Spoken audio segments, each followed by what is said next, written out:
back to the channel. Today I'll be teaching how to play Ann Wilson's God and Country solo on the electric guitar.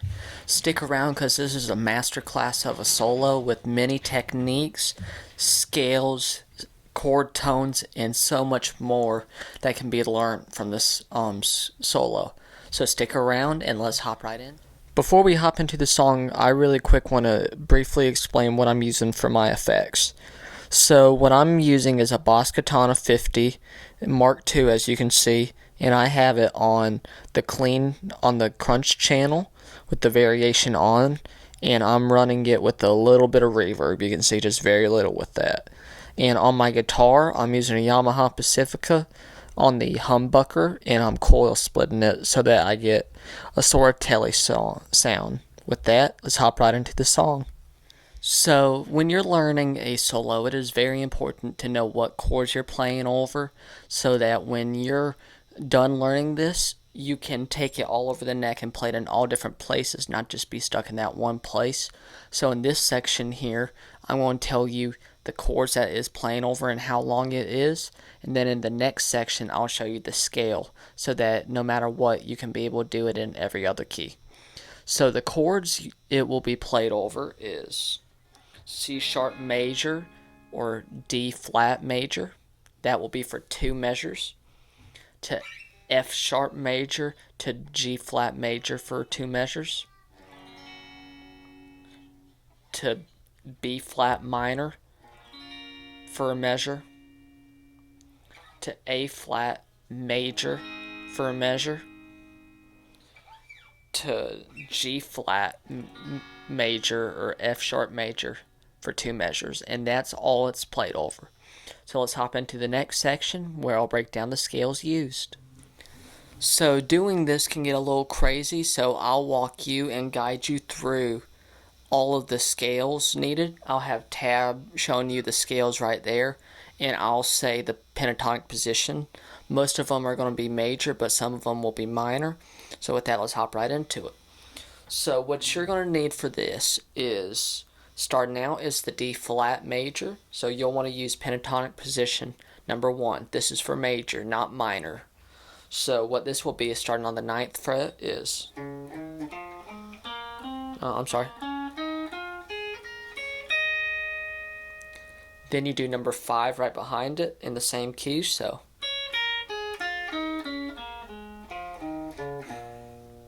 Then you do number 4 right behind that, and it is. So that is all for pentatonic position, or for D flat major. Then you do G flat major. And so what that is you'll use all of the positions for this. So what that will be is, starting on 4th fret, do pentatonic position number 2, so.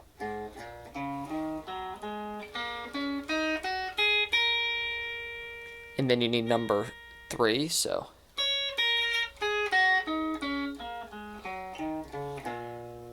Then you need number 4.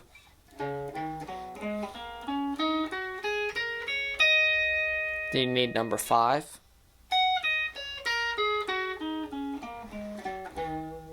Then you need number 1.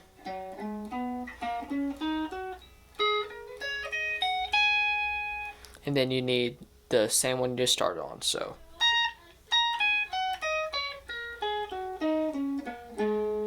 So you will not be using all of these notes, but notes will be taken out of each one of those scales, so I'm showing you that. Then you need B flat minor. So what that is thinking your C sharp minor, your C sharp major is, you'll need this pentatonic position, so number 5 of, or number 1 of major, it flips, sorry. So starting on number 6, so. That is the only pentatonic position you need for that one. And then you need for A flat major. What you need for that is pentatonic position number 4. I'm sorry, number 3. So what that will be is,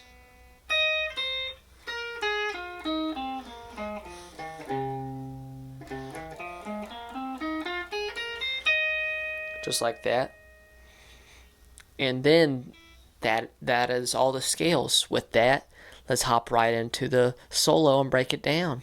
And now we hit the fun nitty-gritty part, which is breaking down the solo. So this solo is a lot of fun, and the first chord you start on is a D flat major. So you start on the D string, on the 7th fret, and slide to the 11th. So then take your pinky finger and hit the 11th on the B string, and repeat that, but instead use your pointer finger and hit the 9th fret.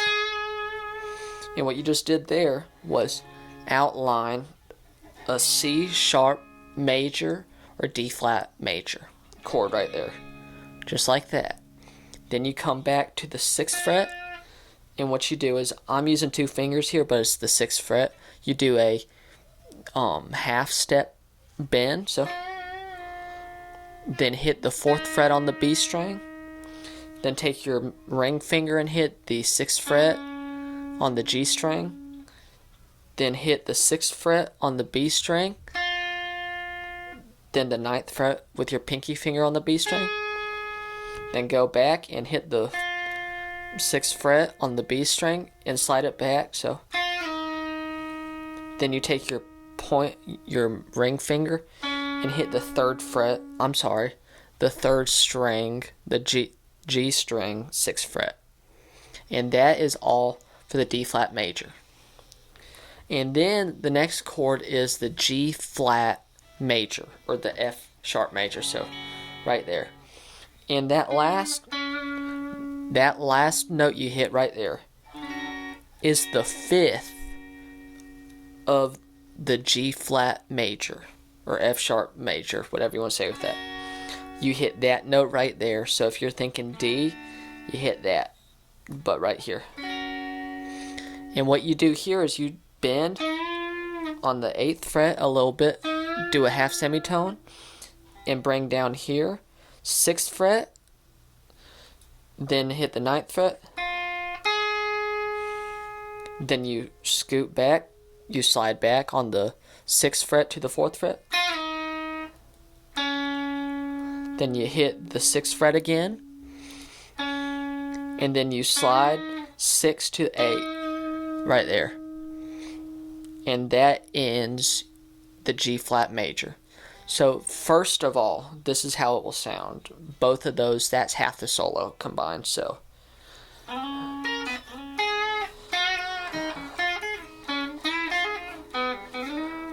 sorry I messed that up a little bit, but you get the point with that.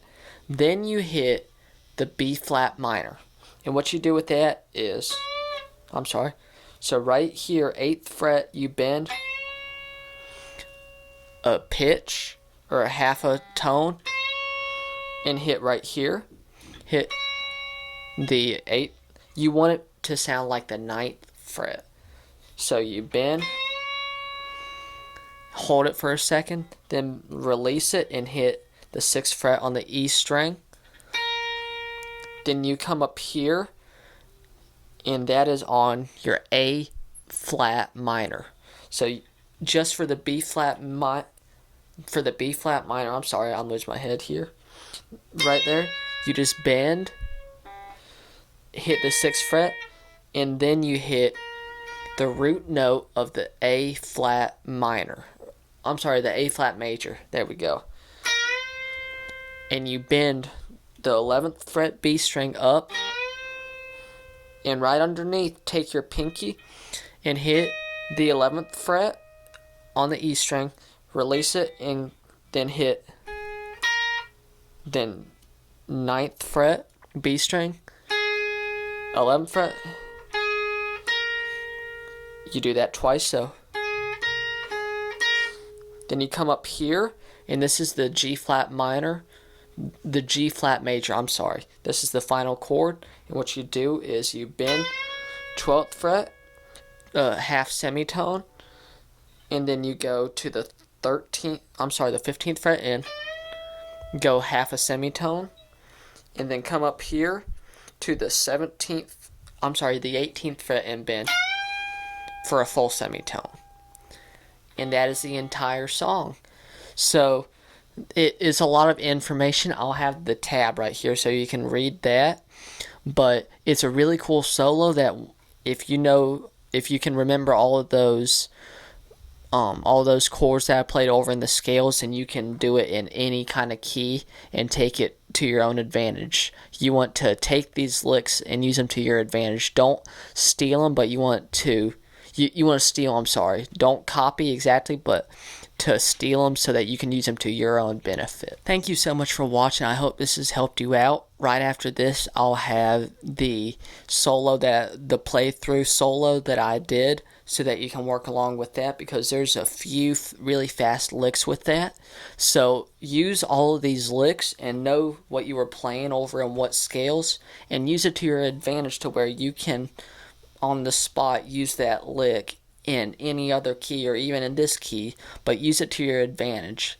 So thanks for watching. Don't forget to like and subscribe, and if you have any comments, I'll be happy to read them and answer them for you. And if you have any song requests for solos or whatever in the Christian category, I'll be happy to do it. I'll see you next time.